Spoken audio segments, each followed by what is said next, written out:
Kyle, I was going to spend just 15 minutes talking about your hair. Can we do that? I'm here to do anything you would like to talk about here, Nick. How you been?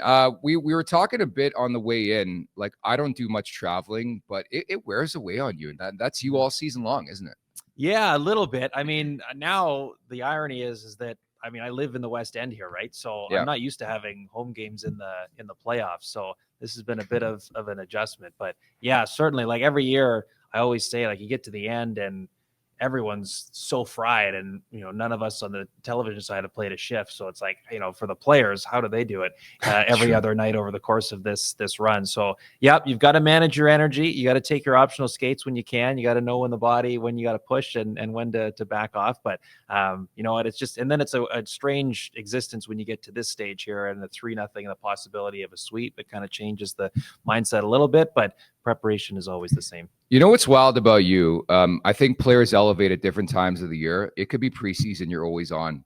Like I know it's kind of flattering to you, but I think you have excelled and evolved so quickly in your career. What's this been like, this role for you? Yeah, it's been a really incredible learning opportunity, Nick. Like, thank you for the kind words that I just never even, I guess, anticipated going in. Like, when I first started to pursue this career, like, I always thought of being on the desk doing highlights at night. Like, that's what I wanted to really go after. And then I just kind of fell into the role of working rinkside. So, I had a lot of really good, important mentors around me, whether it was fellow commentators on the production side, like working with Shirley Najak for a long time. He's now the exec at CBC with the Olympics. But that was like a critical 5 years that we spent together, and just completely open your eyes to the different ways to approach this role, and just different opportunities and ways to tell stories, and tackle the job in a unique way, and to force yourself to try to get a little bit better, whether it's, Saturday to Saturday over the course of a year. So yeah, it can wear on you. And again, it's more so just the mentally, as like with the challenge sometimes with creating, it's one thing to prep and to go, okay, I've got my notes and I understand, I feel comfortable about the stats and kind of where things are at with whatever team or game or series that you're covering. But the creative side, like, that's where it can be a bit of a grind. Yeah. The one thing I'll say is, like, preparation. Obviously people hear us on air and that's what we do, but no, we're up at 3 a.m. watching hockey, 2 a.m. And so the preparation standpoint, I think, is unique when you look at your career. I see you around all the time. You're in the scrums, you're interviewing guys, you're doing the 32 Thoughts podcast as well. Like, you're everywhere. What's your game day routine look like, Kyle? Yeah, I mean, usually, you try to get up at a decent time. I've learned over the years, it's become a bit of a joke on the pod, but like how important, like getting a good breakfast and for establishing, a good baseline for having energy over the course of the day. And, usually when I'm on the road, I'll go for a walk outside after breakfast, and then, get to the rink, and whether it's, usually there's some kind of availability, whether a team's doing a full skate or not in the morning, got to be there for that. And, try to talk to the necessary people that's kind of on your list for the day, and going over things with our production crew here. Jeff Giordat's leading things in the truck for us this series, and just going over the plan for that night. And then over the course of the afternoon, I'm finalizing my notes and gathering my thoughts and putting it all together. And we usually get back, for a 7:00 game between 4:15, 4:30-ish. And then you're just kind of in that mode of getting yourself ready for when the pregame show starts, and whatever you got to do is, sometimes there's pre-taped interviews, things like that. And then the game happens. And now the new role of doing the podcast too, that's up to 3 days a week. Don't have one to record here tonight, but over the first 3 games of the series, those were recording nights for us. So after done at the game and everything post-game, go and tackle that as well. So they're full days. I would imagine. Are you a game day napper? Any naps? Are you a napper in general? No. I love my naps, dude. Oh, trust me. I wish. I find I don't have time for it. Like, the mind kind of gets going of like, well, I should probably do this now, and then I should do this. So the day runs out of hours and minutes to squeeze that in, as much as I would love to. You're from out west, right? Like, so why is Ottawa home now? Well, it's just the way it works out, kind of unfolded. Yeah. Like I when I first got hired at Sportsnet, I lived in Toronto for a year. They moved me here because they had brought Sean McKenzie back to Toronto. They wanted someone in the Ottawa bureau. Lived in Montreal for a couple of years. Yeah. Like we had the regional rights there for a period of time, and then moved back to Ottawa just, for reasons for myself and my now wife. It just made more sense to be here. So we've been here ever since. I know we did a podcast. You came on Unmuzzled, RIP, my old podcast, Yeah. Unmuzzled. But we sort of broke down your career. Like, where did they find you? Like, it's kind of unique to hear people's stories, how they became where they are. You know? Yeah. So I went to school in Calgary, Southern Alberta Institute of Technology, their broadcasting program there. And so one of the ladies that it's funny, like it was total right place, right time. She was filling in for someone that was just happened to be on maternity leave for that year. It was my last year of schooling, and she was in charge of comms at the athletic department, which also included finding people to do. They would webcast a lot of the varsity games, and they would pull from people in our program that were interested in doing that stuff to staff those. So I did as much of that as possible. That's how her and I got to know each other, and Lindsay, and so her dad at the time was the news director at Sportsnet. I of course didn't know that, but like reading week happens, she went back home to visit, and I guess the question comes up, how are things going over there? She mentioned my name to her dad and said, well, have him send a tape of some corn, and I was a few months away from graduating. So you were putting that stuff together just to start applying places.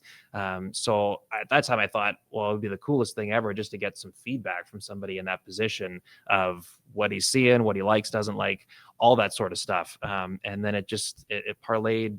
So Mike English saw it, gave me some feedback, which it was incredibly valuable. And then he flipped my demo tape onto Scott Moore, who at the time was the president of broadcasting at Rogers. And he reached out and said, we want to bring you out to Toronto for an interview and audition. And that's where, everything changed there. And I came to Toronto, like I'd never been to the city before. And it's like, talk about fish out of water. Met with some people there, did an interview and auditioned in their studios, and then just waited over the summer to see what was going to happen. And for some reason, they decided to give a shot to a kid that had, virtually no experience. I was so young at the time, but so grateful that they gave me a chance. Talk about seizing an opportunity, though. And like, here we are in 2025, and you're doing the podcast, you're on Hockey Night in Canada. Like, do you have to pinch yourself sometimes? Yeah, for sure. And that's the irony of it all, Nick, because I remember I flew into Toronto, and that night before, meeting people at the Sportsnet offices for the first time, I was staying at it was the Marriott Hotel at the time nearby, and just I remember thinking, like, man, like this could be it. Like, if this doesn't go well, if you don't make the most of this opportunity that's come out of nowhere, like who knows if there's ever going to be another one. So like, don't let this slip, So I remember really thinking that. And of course, at the time, I had no idea that Rogers was on the cusp of signing a 12-year rights deal with the National Hockey League. Like, all that stuff. Right place, right time. A lot later. of it. Exactly. So I mean, you've got to count on some good fortune along the way, but also it's you talked about preparation early on, like just being ready for when those moments come. That all leads into hopefully some good bounces along the way too. You never know what could transpire this year. If there's a Love Guru 2, who's playing Kyle Bukauskas in it? They're not going to make Love Guru 2. I love the first one. You did. I think it's hilarious. But I know why it was not well received. But it's one of those ones where, like, I remember me and some buddies in high school, like, it was such a quotable movie just because of how outlandish it was and the whole plot of it all. And of course, love Mike Myers and all that. So I have no idea. I think it's probably a good thing that they don't make a second. You're right. Yeah. But man, I would happily watch the first one again anytime. Watching that movie, it was like Mike Myers got high one day and he's like, you know what? I'm going to make a movie where the Leafs win the Stanley Cup. I'm going to insert myself in this movie. And that's exactly what happened, I felt. Yes. I mean, it's funny now as the years have gone on, you look back at some of the cameos in that film too, but it's unbelievable. Because remember, people were like, oh my God, like this could end his career, right? Like he seemed effectively untouchable from Austin Powers, but no, he still crops up, right? Like he was at the Leaf game there not too long ago. And who's your most favorite interview you've done, like on Hockey Night in Canada or anywhere, pod too? Do you have a top 3? Interesting one. Yeah, I mean, player wise, we did one with Tyler Sagan years ago, and it was just kind of one of those ones where you weren't maybe expecting anything too much from it, and he was incredibly engaging and just felt that, wow, I was really enjoying the conversation. I mean, we've had a chance to have Charles Barkley on a couple of times, and even beyond just like that getting traction, because I mean it's Charles Barkley, of course, but he was just always so kind and generous with his time. Like that was just really cool, and you just never thought that you'd be in that situation to talk to him. And then also a few years ago, this wasn't on television or record or anything, but I just over the phone, I spoke with Paul Correa, who was my idol growing up. So that was like a career highlight, just to be able to talk to him. And Pettersson was in his rookie year in Vancouver. And I was just, there was some kind of connections in how he was playing then at the time, how he shot the puck that was similar to Correa a little bit. I know playing style wise, they're two completely different guys. But that was the kind of genesis of why I reached out. And yeah, he was incredibly gracious. And it was like such a cool thing to oh my God, I'm talking to him all these years later. What % would you give your hair being a reason why you're here today doing what you do? Well, it's funny. Like when I first started, no one looked twice or thought twice about my head of hair. So no, but there's a guy here in Ottawa when I first moved here. So Jason York, I remember asking him, because he was working with us at the time. I said, I remember saying to him, I need to find somewhere to get a haircut. And he goes, well, go see my guy. Go see Dino. I've known him for a long time. And that changed everything. Like I joke with him. I said, you've created the monster. But anyway, it's like if that's the thing that people are going to ask me about, like it could be far, far worse. So I'll never take an issue. You ever been approached for like deals, like shampoo or nothing? Really? No. So it can't be that great. Because I don't know. I was like Googling you getting prepped for this interview yesterday, and you got so many like model pics. I don't know what's going on. Is that from back in the day? No. I think I've done like you on a stool just chilling. Like what's going on there? Yeah. Well, there's a publication here in Ottawa, Faces Magazine, and they've been kind enough to reach out a couple times to do some stuff with them, but which was a really neat experience. But other than that, no. So it's a good reminder that I appreciate those that want to ask about it, but I'm not sure if it's worth the hype. Is it pretty simple? Like how long you taken before like a game day? I streamlined it. Yeah. Streamlined it. I used to take a lot more time, Nick, but you gotta dry it properly, and then it's two separate products, especially on game nights, to make sure it's locked into place. Like you don't have to be worrying about it throughout the night. True. And then away we go. Immaculate. We should probably talk about the Battle of Ontario. Sure. Now. I had to get that out of the way. I know we've been trying to get you on for a while here on the pod. What's been your breakdown? Like, what's the biggest reason, in your opinion, the Leafs are up 3-0 in this series? I think it's not even the big moments, Nick. Like they have, you think of how well the power play's been, but it's just the accumulation of a lot of the little things too for Toronto. Like face-offs has been a big one. And their ability, I know everyone looks at, well, look at how many shots Ottawa's getting, but the blocks, like just the shot suppression too. Like I don't think we've seen a Toronto blue line like 1 through 6 that is built this way, where you see in Berube, like the ice time is very, very even. Like you're not trying to protect a guy because you don't trust him. That's not the case anymore. And just how long and rangy a lot of them are. Like I can think of 3 examples. Like my position here at the Canadian Tire Center is just right in the Zamboni area at one end of the rink. Like 3 examples in game 3 of Stützle like flying down the wing. Like he's wound it up. He's full tilt coming down, and it's Ekman Larsson playing him. Doesn't over aggressive or anything like that. And as soon as he goes to shoot or something, it's just like, boom, I just talked about that earlier, the gap control. I thought OEL was great in game 3. Right. And it was like nothing flashy, but it was just like, boom, stick was there. And it was deflected shot, missed shot, decides to pull up. And just little things like that that's added up over the course of this series. And the top guys are getting their touches too on the power play. But I just think, overall, like 1 through 20, Toronto's got just much more from everybody. They're able to rely on everybody. And I think we're not used to seeing this, of course, at this time of year for Toronto, but they look every bit the more experienced group.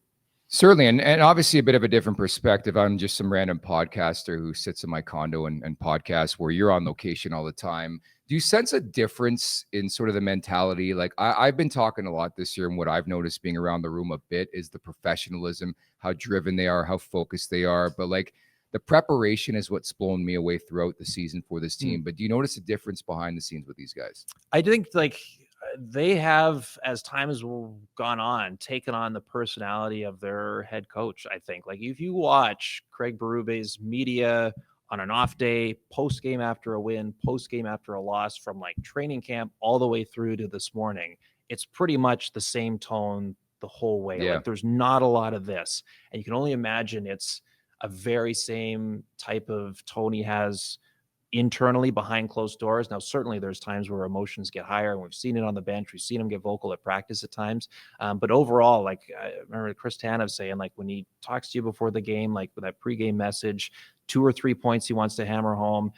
He's not, kind of losing himself and going from one thing and over to the other. It's very straightforward. And that's just kind of how this team has played this year. Like it hasn't been overly flashy at times. It hasn't blown you out of the water. You're not seeing a guy, challenge for 70 goals in a season. But, certainly now when they made it a priority to win the division, like it's been a different team here. And as time goes on, we'll see how sustainable it all is. If they do end up getting through Ottawa, like, they're going to have their hands full, whether it's Tampa or Florida in the next round.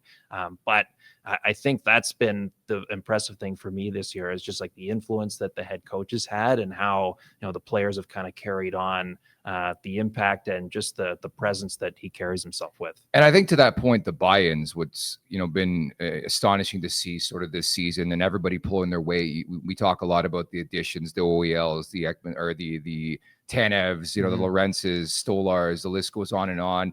Even the Simone Benoit story is incredible. Like, what are the chances we see a montage tonight with Benoit and Bobby Orr in it? I know it's coming. It's got to be coming. Even Corey Cross, at least, right? Like interviewed him yesterday. Yes, yeah, exactly. Yeah. I talked to him yesterday too, and I saw you guys had him. Yeah, like I was happy for him. I'd never spoken to him before, but it was neat that comes back to the surface again, because like Elliot was joking on the pod, like if you're asked to name the Leaf defensemen that have scored in overtime in the playoffs, Corey Cross is probably there's one 7, of the first I think, names, only, right? Yeah. Right. And then there's like some really big names over the course of Leaf history, but you always come back to Corey Cross because of just the nature that it happened there. So it's just like, and again, going back to how you're able to rely on everybody, or Craig Berube has been on the back end. Like Benoit's elevated, and then the other 5 guys have been, relatively just good, proven defensemen that are all kind of pulling their weight by and large over the course of this series so far. And it's created a situation where, okay, we're able to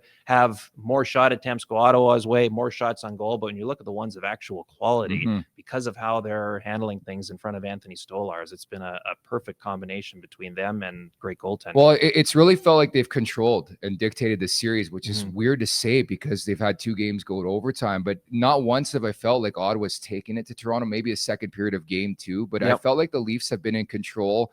I think patience has been a big thing I've noticed with this team throughout this season. They really haven't deviated from their game plan and their mindset. And we did talk about it a lot in the regular season. How would that factor in? How would that, draw into the Stanley Cup playoffs? But it feels like it's working, where they're playing their brand, their style that they know, and that's why they're finding results here. But the margin for error is so raised within. Like I talked about it earlier, 1 for 21 in the power play against Boston last year. You score a couple more, narratives may be different. They go to round 2, right? For sure. And actually having that conversation with John Tavares before the series, where it's like, you look at the fact that all these years they've got 1 playoff series win to show for it, but he's like, you got to remind yourself of like how razor thin the margins were in a lot of those series, like maybe save for the Panthers one in 23, of course, but where just certain moments did not go their way, or maybe they got too tight. They didn't handle those moments the right way, and they're on the wrong side of it. And now you're seeing it all go the other way for Toronto in this series. Like, I'm curious to see what we're going to get out of Ottawa here tonight. Like naturally, whenever you get to this point, it's 3-0. A lot of assumptions start being made, but like I thought, like Travis Green during his media this morning, he was kind of like low energy in terms of how he was talking, and then at one point he gets asked a question, and it was kind of like almost had to remind himself, like, no, like we've got to convey an idea that like we're still in this, like we've just whatever it's going to happen here tonight, it's because we're going down swinging. You can tell like there was kind of a lift of like a bit more of a push in terms of his persona and the energy that he tried to bring there. I mean, it's got to be, you can only imagine that situation, especially where 2 of the games go in overtime. But I do remember, I mean, completely different group, different era, but that Hamburglar run playing Montreal in the playoffs, they were also down 3-0 and also lost games 2 and 3 in overtime. They ended up pushing that to 6 when I don't think many saw coming. And if not for an early whistle on one play there in game 6, that could have gone the distance. So you just never know. Yeah, from the Leafs perspective, you just don't give them hope. You don't want to give them hope. Sure. Killer instinct is a big phrase we've used covering the Maple Leafs the last couple of years, and you just got to close them out. Like, I'm a big proponent in having a quick series if you can. If you're going to go on a lengthy run, Yeah. And hope Tampa and Florida go the distance here. Maybe Tampa wakes up a bit after, the Hagel suspension and all that. But I think it's actually important that Maple Leafs find a way, because you can't forget too, there's a 2-day layoff now if there's a Game 5 on Tuesday, right? Right, exactly. Yeah. So it'll be one less day of rest on the other side. And I'm totally with you. You think of the Panthers last year, they finished Tampa Bay off in 5, I think, in the first round, and just saved them a little bit. I don't think they went 6-6 and then, of course, 7 in the final, but just having that extra time early on in the playoffs, like, you can't tell me that didn't have some sort of factor later on. How cool has it been to cover the Battle of Ontario? Like, do you have memories? I know you're from out west, but do you have memories of the original battles back in the day? I do, yeah. And it's been a really neat, obviously living here for the last number of years, just learning a little bit more, like the specifics of how each year unfolded and each round, each series unfolded. So to see it here in person all these years later, because you think, like, there's a whole generation of fans that have no emotional ties to that. Like, they've seen the highlights on YouTube or whatever, but they weren't around to actually live it. So it's neat that they're getting a taste of this. You don't expect going in that it's going to be 3-0 one way here coming into Game 4, but it's been really neat. Like, we sat down with a number of ex-Sens, Travis Green as well, before the series, and like, we put together just our features group did, of just kind of a reflection. Like, Gary Roberts talked about it, Darcy Tucker, we sat down with Alfredson and Chris Phillips and Chris Neal. It's just neat to talk about. Unfortunately, here in Ottawa, it's like an interesting one where it's like, yeah, those were thrilling games, but you lost every year. But it was great to kind of go down memory lane a little bit this way, and just it's been too long since the latest chapter. I know in broadcasting, like, I know I cover the Leafs, but for a long time I really didn't care. Now it's a bit different because I'm a Toronto centric guy and I love the Leafs and I cover them. But did you have a favorite team growing up? I did. I said, like, Paul Kariya was my favorite player, so I loved Anaheim. That's like true. It was just kind of that. I grew up with the Mighty Duck movies, so you had that connection. Favorite one, the D1, D2, D3? 2. Yeah, I love the storyline. The junior Goodwill games. Exactly. And Iceland of all teams, right? Like, Canada wasn't even a factor in the tournament. Wolf the Dennis Stanson. Well, it's funny. I was making a comment to Zach, who's watching the show right now, does a great job on After Dark yesterday, that I was going to meet up with a couple people from Sens Twitter. And I'm like, it's comparable to having ice cream with the Iceland girl, right? Like, right. Bombay did that. Exactly. And the guys couldn't believe that. So I didn't do it. Yes. Oh, you didn't. No, you couldn't do it. That's, I'm glad that you're referencing Bombay and D2. Yeah, that's right. I have a D2 poster in my condo, man. Okay. Is it like the movie poster with the bubble gum? Them in Trinidad and Tobago? Yes, God, that's like such a good look. Back when movie posters were like worth something, like, I don't know, do they even do that anymore? I got it like I don't even know what it's called, like laminated and all that. Like, it looks good, man. Plaqued. It looks good. Good for you. Yeah. Anyway, hang on to that one. Anyways, Kyle, you're the best. Have a great broadcast tonight. Thank you so much for doing this, man. Great. Thanks for having me. Appreciate it. Kyle Bukauskas, folks, in living color. The hair is just as great. Make sure to check out more of our content right here on the Leafs Nation YouTube page. We got long form interviews, we got clips, we got epic rants by Jay Rosa. We simply have it all. And don't forget, you can find out much more at theleafsnation.com. Thanks so much for watching.